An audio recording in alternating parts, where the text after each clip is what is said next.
auzoak eta herriak bat eta auzoak eta herriak martxan biren artean diferentzia nagusia igual izan zen pixkat prozesu hartan plantatu zen pixkat olentzer hori gutun bago ezela, ez? Zan ziren espazio batzuk oso jendetsua, baina denboran oso mugatuak, ez? Bigarren hontan gehiago egin dela indarra ja auzoan antolatuta dauden, saretuta dauden elkarteekin lan egiteko. Garrantzitsuenan ere ustez, kontzientzia guk era sujetoak kontzientziatzea, ez? Bigarren fase honetan parte hartzea xumeagoa izan da. Bai, egia esan, lehenengo bilera honetan plantatzen zena zen aurreko prozesuko devoluzio bat egitea, ikustea zer proposamen landu diren eta onartu diren, zeintzuk ez, ez zeudenak onartuak zuzenean lehenengo bilera honetan ez dira tratatu direnak izan dira normalan udaletxeak zer egin duen horietan, edo horiei buruz, eta orduan, ikusi beharko aurrengoetan ja, azken geranean ja preferentzia markatzen, eta ja proiektu zehatzak zeintzuk eta proposamenak ja ez, 15 edo 10 bat proposamen horiek bilatzen, asistentzia handiagoa izatea, eta baita ere guk auzo elkartea, auzoko taldek ere bai, konbokatoriak egitea. Egia behintzat daukagu sentsazio ere bai behar dugula zerbait tangiblea lortu, proiektu bat ere bai erdietsi, eta egiten ari gara gure mailan, gure neurrian, eta guk auzon dauzkagun subjetoekin, baina subjeto instituzional batekin ere bai, lan hori burutzea eta erdiestea eta azken urtako lana borobiltzea guretzako beharrezkoa.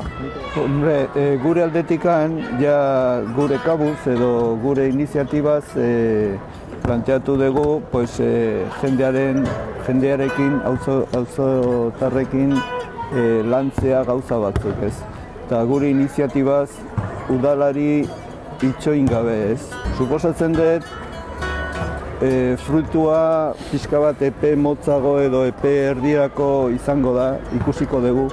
Nik gustatuko litzaidak igual destakatzea bi batez ere, eta dira igual historikoki auzoan egon diren aldarrikapen batzuk, azpiegiturak eta instalazioak eta horiei bai kulturetxearen barruan, kudeaketa misto bat eta elkarrekin eredua antolatzea eta autogestiorako ere bide ematea.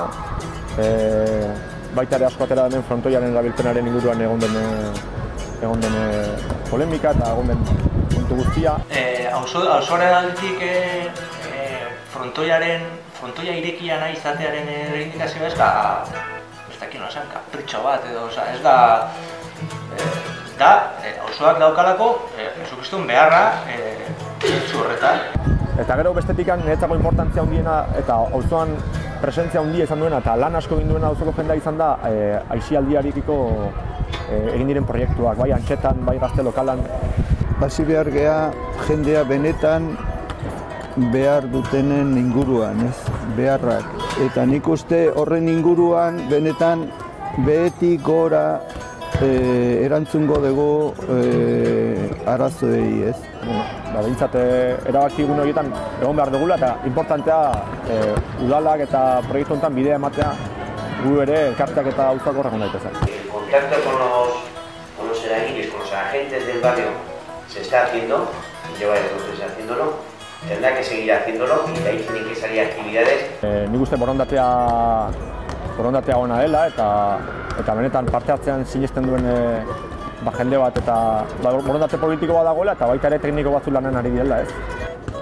Lortzen badegu, eskatzen deguna benetan jendea sentitzea, haien beharrak bezala sentitzea, lortzen badegu hori gero jarraipena ematea